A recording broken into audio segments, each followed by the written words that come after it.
Taught, Week 5.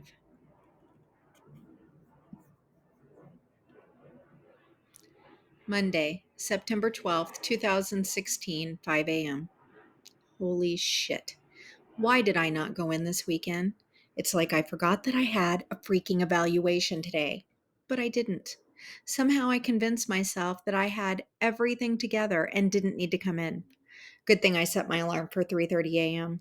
Originally, this was in hopes that I would have extra time to make myself look professional. Instead, I decided that going to work with wet hair that will air dry into beautiful waves or into a dry frizz ball, just being realistic, is the new professional. My makeup routine is also the usual, just enough to cover the dark circles under my eyes and make me look like I actually have eyelashes. It's a good thing I got. Still Monday, September 12th, 2016, 6 a.m. It's a good thing I got here at 5:30 a.m. Lurking in my school email inbox was a message from Anita sent last night at 10:53 p.m. Can't make the 10:40 class due to unforeseen complications. We'll be in at 1:20 instead. I believe that is your 7th hour. See you then. The portion of me that is rational, which is surprisingly the same side that is in shock and staring at my computer screen, slack jawed, says she can't have known. I did not breathe a word of my secret darkest fear to anyone, mainly because my irrationally paranoid side is convinced the school is bugged, even the bathrooms. That same irrational side is now screaming that Anita has also somehow mastered mind reading and is absolutely doing this to me on purpose. A teacher only gets a class like my 7th hour about once every 4 years, just long enough to forget them and coax yourself into believing that it wasn't really that bad, like childbirth. The reality is that these classes are coming through much more frequently, and the behaviors we see in them, we know less and less how to deal with. At some point in my career, I gained a reputation for having a good rapport with students that were little jerks or big ones. There's no magic to it: boundaries, consistent follow through, and equitable consequences. Oh, yeah. And you really need to genuinely like and respect the kids you work with. Unfortunately, my magic formula doesn't work when you put all of those kids together in the same classroom. I guess I'm not being fair. There are 5 kids that are okay in that class, and I can up it to 8 if you count the students that just give me problems in academic areas only. Won't do work, period. But everything else they are okay with. So really, it's just the other 15 I have to worry about. And guess what? I've been practicing the claim and evidence stuff with them, and they are the only class that it has not gone well with. Tuesday, September 13th, 2016, 6 a.m. I called in sick today. Actually, I did it before I even left school yesterday.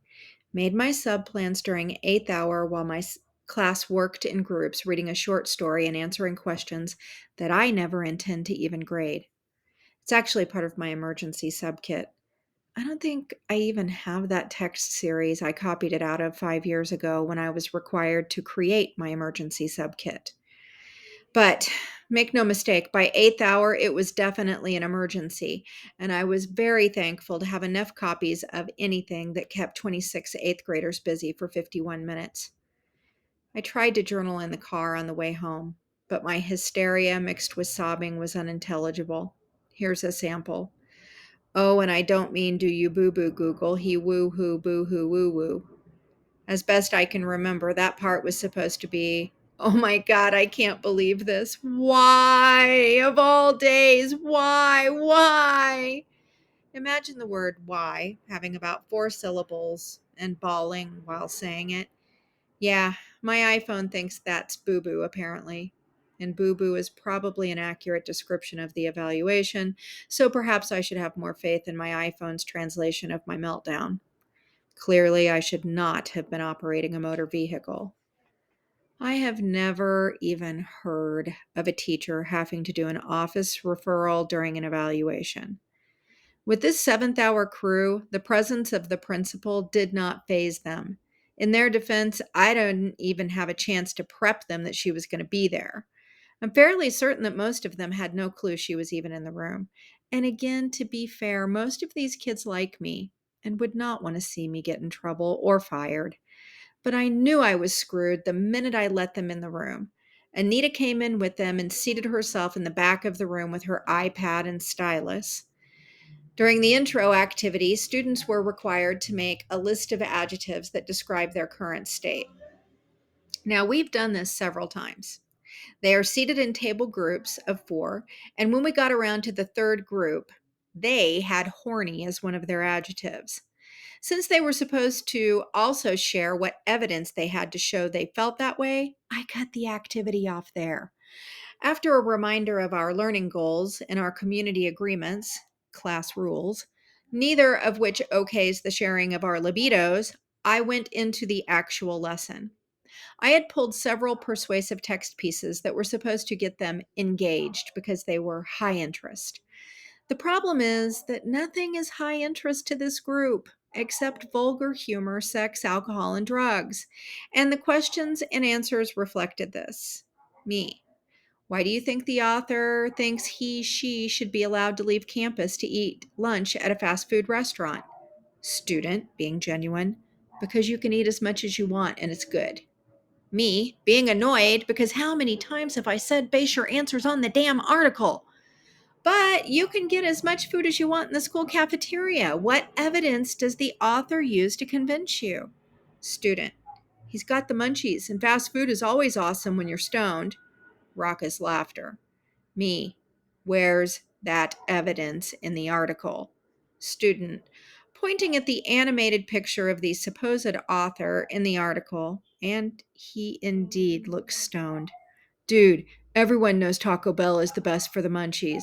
Murmuring agreement from the class. And again, they are genuine.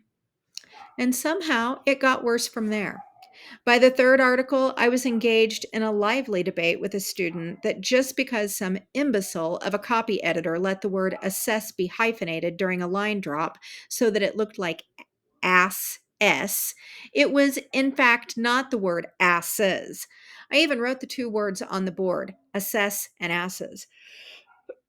Even I had forgotten that Anita was in the room at that point, because the good of the greater grammar was at stake here. Then I talked about context clues. Since the article was talking about gun laws, it was much more likely that the word assess would be used when talking about looking at current laws in relation to crime, not asses. This led to yet another lively debate over asses getting shot and how it could indeed be asses if you looked at the context clues. Now, there is a piece of me that knows that actual learning was occurring in this situation. These guys were using the lingo and actually looking for the information to prove their points. Had I not been being evaluated, I probably would have let them keep going to see where they actually took it. In fact, their awful language and behavior seemed magnified because Anita was in there. Actually, they were doing pretty well at staying on task and participating, but I was being evaluated and I really wanted to salvage something. So I moved on to the activity. 7 articles were taped to the tables and I handed out dry erase markers. Students wrote down the claim each article was making above the article right on the table. I had them hooked. Permission to write on tables. They loved it. After everyone had their claim written above their article, they then got to write down what evidence they found in the article to support it. Again, right on the table. You could have heard a pin drop as 22 young minds, one of my good kids was absent, read for information. After writing their evidence, I let them rotate to another table and go through the motions again. On the third rotation, one group began laughing hysterically when they read what was written on their current table. The hair prickled on the back of my neck. Whatever they were laughing at most likely had nothing to do with claim or evidence. The all guy group was only too happy to stand aside so that I could see the artwork a fellow student had created on the table with the dry erase marker. After all, I had given them the markers and said to write on the tables. I hadn't said they couldn't draw pictures to illustrate their point. The first picture was of a pair of huge breasts. The second was clearly a penis and balls. And just in case I didn't know what they were, a helpful kid said, "It's boobs and a dick." Thanks. I should add this particular article was about no kill animal shelters, so the pictures could not have been relevant to the text. Needless to say, that was the end of the activity and the beginning of trying to figure out who my perverted artist was. If I could go back in time, I would have erased it, sent everyone back to their seats, and handed out the assignment. But no, I asked who did it. Eighth graders have few loyalties, and my impromptu interrogation led to finger pointing and shouting. I began shouting myself to regain order. At this point, the shouting was isolated to two boys, one who was clearly my graphic artist, and the other the traitor who had named him. Shouting became pushing, and the traitor, being the larger of the two, gave the artist a shove that sent him stumbling into me. Anyway, it didn't hurt, but it did knock me off balance. And as I faltered backward, realizing I was going to fall, damn wearing heels for an evaluation, the only thing to catch myself was my rolling chair, which I did. But it was on rollers, and when I caught it, it merely put me more off balance, and I began a slow rolling descent. The descent was so slow that everyone had time to turn and watch me slowly roll myself down to a position where I was half lying on the floor, clinging onto the seat of my own rolling chair. There was a shocked silence as I began pulling myself up. On the bright side, this was the catalyst for stopping what was surely going to turn into a more heightened physical altercation. My slow motion, I guess we'll call it a fall, restored order to the room again. If Anita had not been in the room, I would have killed both students. But fortunately for them, but not for me, she was. I merely sent both of them to the office, directed everyone back to their assigned seats, and handed out the assignment. That final 15 minutes truly was the quietest and best behaved my seventh hour has ever been. Without a word or glance at me, Anita snapped her iPad case shut and silently left my room 1 minute before the dismissal bell. Wednesday, September 14th, 2016, 6 a.m. I would have called in sick again today if I didn't have to go to my stupid post evaluation meeting. Plus, if I'm going to drive all that way to make subplans, I may as well just stay and struggle through the day. Anita sent out an email to the entire staff reminding us that sick days should be used due to actual illness, not because we want to take a day off. That's what personal days are for. That's why we get two. Except if you want to take one, it takes about 5 to 10 days to get approval. And I was having a mental health crisis, which is just as debilitating as any flu you can get. This email is directed at me, but our staff of 40 are all getting the reminder. I wish she had talked to me. Then I could actually tell her what's going on with me. The thing is, sometimes I need help. Not help grading or with lesson ideas, help coping with my reality, the parental pushback, the student behaviors, the heavy workload. I could go on and on. Isn't that what an evaluation should be? Where we sit down and come up with ways that will make me better? Instead, I get to live in fear of not jumping through enough hoops the way that the current administrator wants me to. I would like to tell my side of situations and get some advice and some empathy, or at least compassion. I would like to be honest and open and not then have to defend myself or backtrack or make excuses or, worst of all, lie about what I do. Yeah, I'm waxing poetic. I'm down, and that email just makes me feel more isolated because she's frustrated that I used one of my 86 accumulated sick days and I wasn't sick. But as usual, the system smacks my hand without really inquiring or caring why I did whatever bad thing I currently have done. Still Wednesday, September 14th, 2016, 4 p.m. Crying seems to be my newest hobby. In fact, when Megan came in early today for her stint as my student aide, she caught me full tilt, red nosed, ugly, Shar-Pei faced wailing. I don't know who was more shocked, her at finding me this way, or me that it was already time for me to interface with students. This was my plan time. She rushed around and flung an unwanted hug on me. Teen girls love drama, and she was only too excited to be a part of mine. She began primping my hair and making soothing mother noises and explaining that I was going to have to get my shit together because my sixth hour was coming in any minute. The scene struck me funny as this 14-year-old was pushing me to move out of my career breakdown and teach her up before someone saw me. I think it was when she stepped back to look at her makeover attempt and muttered, Jesus, that I began laughing. And then, just as hysterically as I had been crying, I was laughing. Megan, not sure what was funny, but to once again be witnessing a moment that other students would never be privy to, also began giggling. The two of us were howling when Kelly stepped in. She wanted to know how horribly the post eval conference had gone. Through my maniacal laughter, I gasped out that it had gone as horribly as it could go.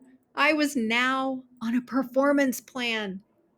And since it was the first time I had said that phrase out loud since the meeting earlier that morning, it was effective at ending my laughter. Megan took a bit longer to get her giggles under control, and as she looked back and forth from my pathetic face to Kelly's concerned frown, she did have the grace to ask what a performance plan was. I didn't explain, because I had 29 eighth graders making their way into the classroom at that point. Friday, September 15th, 2016, 6 a.m. Okay, so I took another sick day yesterday, and two really awesome things happened. Sometimes the last person you should talk to in a crisis is someone that is too close to the situation. For me, that was Kelly. She returned Wednesday afternoon to commiserate with me and tell me what bullshit Anita was pulling and how she couldn't believe it. Then we went down several dark paths as to what a performance plan could actually mean. And since neither of us really understands what it does mean, we came up with some scary shit. I think she left for the day as sick about all of this as I was. That's why I love her. She truly is right there with me. But I really needed to find something to keep me going, and that conversation sent me further over the top. I made my sub plans before I left on Wednesday. So, the first thing that happened yesterday was Paulo sat me down and said that this level of emotional overwrougtness could not continue. He reminded me that despite my skewed view of who I am due to choosing teaching as a profession, indeed it was just a job. We got online and looked at other districts and jobs that I could do. Then he and Mimi and I went to the park and had a picnic. He confiscated my cell phone and forbade me from speaking of school for the duration of the picnic, promising that we could talk it all to death after Mimi went to bed at 8 p.m. It was exactly the centering moment that I needed, and I am so thankful for him.